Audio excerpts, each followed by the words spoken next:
Moon night का तीसरा episode आ चुका है और ये एपिसोड थोड़ा सा डिसअपॉइंटिंग था। तो इसी बारे में ओवरऑल बात कर लेते हैं कि आखिर ये एपिसोड पूरा का पूरा था क्या और हमें क्या क्या नई चीजें पता चली।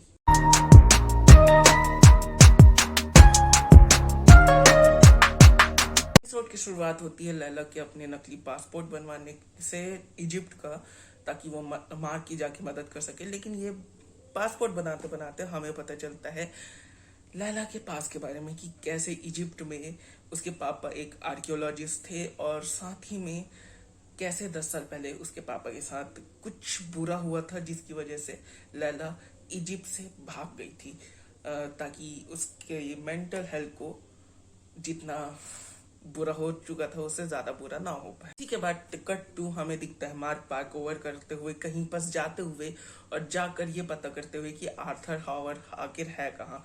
फिर वहां पास आ जाता है फिर से स्टीवन, यही उसके काम पे टांग अड़ाने की, भाई मत कर, लोगों को मारना बुरा है वगैरह वगैरह। अरे यार ये इसको नहीं पता करेंगे तो कितने लोग मरेंगे तेरे को पता है। फिर भी स्टीवन किसी तरीके से बॉडी में टेक ओवर कर लेता है और चले जाता है एयरपोर्ट की ओर। और यहीं पर फिर से मार्क को हो जाता है एयरपोर्ट जाने के रास्ते में और फिर से वो बॉडी टेक ओवर कर लेता है एक काइंड ऑफ, और फिर से अपने काम पे लग जाते हैं पता करने कि आखिर करना क्या है, कैसे करना है। और यहीं पर लोगों का पीछा करते करते मार्क अपनी बॉडी पर फिर से कंट्रोल खो देता है और जब वो वापस होश में आता है हमें दिखता है कि आसपास जिसके भी वो पीछा कर रहा था उन सबको वो मार चुका है। और उसे लगता है कि स्टीवन मारा है, लेकिन स्टीवन बोलता है कि उसने नहीं मारा, यानी कि कोई तो है उसके बॉडी में, कोई तीसरा। कौन, आगे पता चले। क्योंकि मार्क जिन लोगों से पूछताछ करने वाला था वो लोग तो रहे नहीं, सब मरे पड़े हैं। तो कॉन्शो के दिमाग में आता है एक आइडिया, वो कर देता है सूर्य ग्रहण। और इस अकाल सूर्य ग्रहण की वजह से बाकी जो भगवान हैं, इजिप्शियन भगवान, इजिप्शियन गॉड्स, वो मीटिंग बुलाते हैं, कॉन्शु को बुलाते हैं ये पता करने के लिए आखिर उसने ऐसा क्यों किया। और उस मीटिंग में, उस सभा में हमें नए नए भगवान, इजिप्शियन भगवानों के अवतार देखने को मिलते हैं जिनको माँ की तरह ही काम मिला हुआ है इन भगवानों का, इजिप्शियन भगवानों का करने के लिए, ताकि इजिप्शियन भगवान इस दुनिया पे नजर रख सकें। भले ही वो कोई इंटरफेयर नहीं करेंगे इस दुनिया में जो कुछ भी होता है उसमें, क्योंकि इन दुनिया वालों ने उनको नकार दिया था, यानी कि उनको मानने से मना कर दिया था। और उनको जो पूजते हैं, जो भगवान पूजते हैं वो बहुत कम हो गए, उसके बाद खत्म ही हो। यहाँ पर चलता है कॉन्शु का ट्रायल और यहाँ पर भाई साहब ऑस्कर आइजैक की एक्टिंग माननी पड़ेगी। जिस तरीके से जब कॉन्शु उसके बॉडी को प्रोसेस करता है और अपना बयान देना करता है, उस समय ऑस्कर आइजैक बस कमाल के लग रहे थे। उनकी एक्टिंग का तो मजा आ गया। और इसी समय में जहां सारे भगवान के अवतार और भगवान खुद कॉन्शु को बुरा मानते हैं या शायद सही नहीं मानते हैं, शायद कॉन्शु ने पहले कुछ गलत किया हुआ था इस कारण से, तो जहां सारे भगवान उनको एक तरीके से कॉन्शु से चिढ़ते हैं, वहीं पास एक और है काइंडा कॉन्शु और उस देवी का रिलेशनशिप हो सकता है, लेकिन क्या पता आगे जाके दिखाया जा सकता है। और वही देवी आगे चल के कॉन्शु की मदद करती है। इसी सभा में जब कॉन्शु सारे भगवानों को अपना कारण बताता है इस अकाल सूर्य ग्रहण का, तो ज्यादातर लोग मानते नहीं है, लेकिन फिर भी एक ट्राई देने के लिए जो आर्थर है उसको समन करते हैं, क्योंकि वो भी एक तरीके से अमित जो देवी है उसका अवतार है। आर्थर को जब उसका सफाई देने के लिए कहा जाता है तो वो बोलता है कि मैं बस इजिप्ट घूमने आया हूँ, मतलब तू इतने सारे लोगों को लेकर इजिप्ट घूमने आया मतलब। और लोग मान भी लेते हैं, ये भगवान है, इजिप्शियन के गॉड्स हैं और ये मान भी लेते हैं। मतलब इनको चूतिया बनाना इतना आसान है कैसे, क्यों, ये इस बात का मुझे कोई सेंस नहीं बना। लेकिन फिर भी चलते हैं आगे। तो इसकी वजह से कॉन्शु को ही गलत ठहराया जाता है और उसको लास्ट वार्निंग दी जाती है कि अगर फिर से ऐसा कोई स्टंट किया, बेमतलब का सूर्य ग्रहण किया या कुछ भी करने की कोशिश की आसमान में या सितारों में, तो तुझे पत्थर बना दिया जाएगा, जो कि आखिर में होता भी है। इसके बाद जब कॉन्शु को बेइज्जत कर दिया जाता है, उसके बाद जो देवी होती है जिस बारे में बताया था मैंने, वो कॉन्शु की मदद करती है अगेन, क्योंकि शायद उनका कुछ पास्ट रहा होगा। लेकिन इसी के आगे उसको ये बताती है कि एक सेनापति था जिसको काम दिया गया था उसी अमित के मकबरे को बनाने का। तो शायद उसका जो मम्मीफाइड, एक तरीके से क्या कहा जा सकता है, कब्र होगा, उसमें कुछ क्लूज मिल सकते हैं इस मकबरे, अमित के मकबरे तक जाने का। इसी के बाद मार्क उस सिपाही के कब्र की खोज में निकल जाता है, लेकिन उसके हाथ में कुछ नहीं आता। और वहीं पास आ जाती है लायला उसकी मदद करने को, और उसको मतलब 2 मिनट में पता भी चल जाता है कि आखिर है कहाँ। उसके कुछ कनेक्शन रहे होंगे, क्योंकि वो पली बड़ी यही है, आर्कियोलॉजिस्ट थे शुरुआत में, जो हमें बताया गया उसके पापा।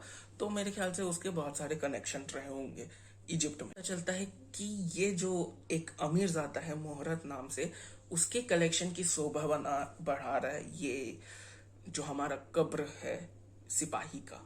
तो उससे बात करने के लिए जाते हैं, और हमें पता चलता है कि ये मोहरत जो अमीर ज़ादा है, उसके और लैला के बीच में कुछ गुलू गुलू हुआ था महीपुर में। इनको महीपुर नहीं पता। Falcon and the winter soldier में विंटर सोल्जर को बेचने के लिए जीमो वहीं लेके जाता है, अगर अब याद आ गया तो। इसके बाद क्योंकि मोहरत और लैला का कुछ पास था, तो इस वजह से मोहरत उसको चांस देता है मार्क को, कि वो देख सके उस कब्र को, क्योंकि बेचने के लिए वो तैयार नहीं था। फिर से यहाँ पर स्टीवन और मार्क के बीच में तू मैं होती है, क्योंकि स्टीवन ही बता सकता है, क्योंकि वो एक्सपर्ट है इन सब चीज़ों का। तो स्टीवन ही बता सकते हैं कि आखिर इसका मतलब क्या है। एक पहेली टाइप की है, जिससे सॉल्व कर कर उस पहेली को उस मकबरे तक पहुंचा जा सकता है अमित के। जब तक स्टीवन ये सब सॉल्व कर पाता, उसके पहले ही ऑर्थर आ जाता है इसका एक डील करने के लिए, और यहाँ पर अपनी छड़ी का जादू चलाकर मोहरत को एक तरीके से हिप्नोटाइज कर लेता है, और उसके बाद उस मकबरे को डिस्ट्रॉय कर लेता है। लेकिन जो कुछ टुकड़े बचे हैं उसको लैला उठा लेती है, और यहाँ पर मार्क अपनी जिंदगी के साथ खेल रहा था लैला को उस चीज को हथियाने तक। जहाँ पर एक्शन सीन्स बहुत डिसअपॉइंट करते हैं मुझे जेन्युइनली, मतलब जिस तरीके का मून नाइट कॉमिक बुक में है, एटलीस्ट PG-13 भी रख रहे हो तो एक एक्सटेंट तक उसको खींच लो ना, थोड़ा सा थोड़ा। लेकिन बस एक्शन सीन्स ही डिसअपॉइंट किए मुझे, और कुछ जगह VFX। लेकिन यहाँ से किसी तरह बच बचा के मोहरत को मार कर, कम से कम इस एपिसोड में तो मरा हुआ दिखा दिया गया है, लेकिन आगे का पता नहीं, क्योंकि ये जो कैरेक्टर है मिड नाइट मैन करके जाना जाता है कॉमिक्स बुक में, और मून नाइट का बहुत ही ज्यादा बड़ा दुश्मन है एक तरीके। इसके बाद हमें दिखता है कि मार्क और स्टीवन के बीच में एक समझौता होता है कि जब तक ये काम चल रहा है मकबरे को ढूंढने तक का, तब तक स्टीवन जो बॉडी है उसका कंट्रोल रखेगा। और इसके बाद स्टीवन फटाफट सारा जोड़ जाड़ के पता कर लेता है कि आखिर मकबरा है कहाँ। एक तरीका नक्शा बना लेता है, लेकिन ये जो नक्शा है वो इजिप्शियन के पुराने जमाने के तौर तरीके पे बेस्ड है। पहले के ज़माने में जैसे सितारों को देखकर रास्ता बताया जाता था, वैसे ही है। लेकिन क्योंकि ये 2000 साल पहले बना था, अब 2000 बाद सितारों का जो अलाइनमेंट है, जो लाइन है, वो डिस्टर्ब हो गया है, और अब सितारे वहाँ नहीं है जहाँ होते थे। इसी वजह से, ताकि हमें रास्ता मिल पाए, नक्शा मिल पाए, इस वजह से कॉन्शु रिस्क लेता है और पूरे आसमान को बदल देता है। उस 2000 साल पहले वाले अलाइनमेंट में सारे सितारों को ला देता है, और क्या ब्यूटीफुल शॉट थे वो। VFX कमाल का था। जहां बस एक्शन सीन्स में वो VFX हमें डिसअपॉइंट करते हैं, वहीं बस ये जो सीन था वो कमाल का था। मतलब इट वॉज सो ब्यूटीफुल, मजा आ गया देखने में। और जिस तरीके से पूरा, it was just a treat, visual treat for us fans. और कॉन्शु के रिस्क लेने की वजह से हमें नक्शा तो मिल जाता है मकबरे तक जाने का, लेकिन यहीं पास क्योंकि पहले ही सारे देवी देवताओं इजिप्शियन के ने वार्निंग दी थी कॉन्शु को, तो उस वार्निंग के चलते हमें कॉन्शु को पत्थर बनते हुए देखना पड़ता है। और इसी के साथ अब मार्क के पास उसकी शक्तियां नहीं है, जहां तक मुझे लगता है, क्योंकि कॉन्शु नहीं है तो उसके पास शक्तियां कैसे रहेगी। लेकिन शायद हो भी सकता है, किसे पता। इसी के साथ हमारा एपिसोड खत्म होता है और हमारे पास कई सारी नई जानकारी आ जाती है। तो अब बात कर लेते हैं कि हमें इस पूरे एपिसोड में क्या क्या नई चीजें पता चली। पहली, लायला का पास्ट है इजिप्ट में, उसके पापा आर्कियोलॉजिस्ट थे और उनके पापा के साथ कुछ हुआ था। दूसरा, हमें पता चलता है कि मार्क का कुछ लेना देना है उसके मौत से। एक तरीके से मार्क कुछ छुपा रहा है आर्कियोलॉजी, जो हमें सेकेंड एपिसोड में भी पता चला था कि एक ग्रुप ऑफ आर्कियोलॉजिस्ट को मार्क ने मार दिया था। तो इस दोनों बीच का कुछ कनेक्शन है जो मार्क न लैला को बता रहा है न हम ऑडियंस को। तीसरा, कि there is a chance that there is a third personality inside Mark's body. कोई थर्ड पर्सनैलिटी है जो कि कॉमिक एक्यूरेट होगा, क्योंकि कॉमिक में भी जो मार्क है या मून नाइट है उसके अंदर 3 अलग अलग पर्सनालिटीज हैं। तो there is a huge chance कि हमें तीसरी पर्सनालिटी दिखेगी। और दूसरी बात, 3 अलग अलग पोस्टर्स जारी किए गए थे, एक मून नाइट का, स्टीवन का और मिस्टर नाइट का। तो चौथी और आखिरी बात, शायद शायद माइंड यू, शायद लैला और स्टीवन का गुलू गुलू हो सकता है। देयर इज चांसेस, जो कि बहुत ज्यादा इंटरेस्ट दिखा रही थी लैला स्टीवन के ऊपर रेदर देन मार्क।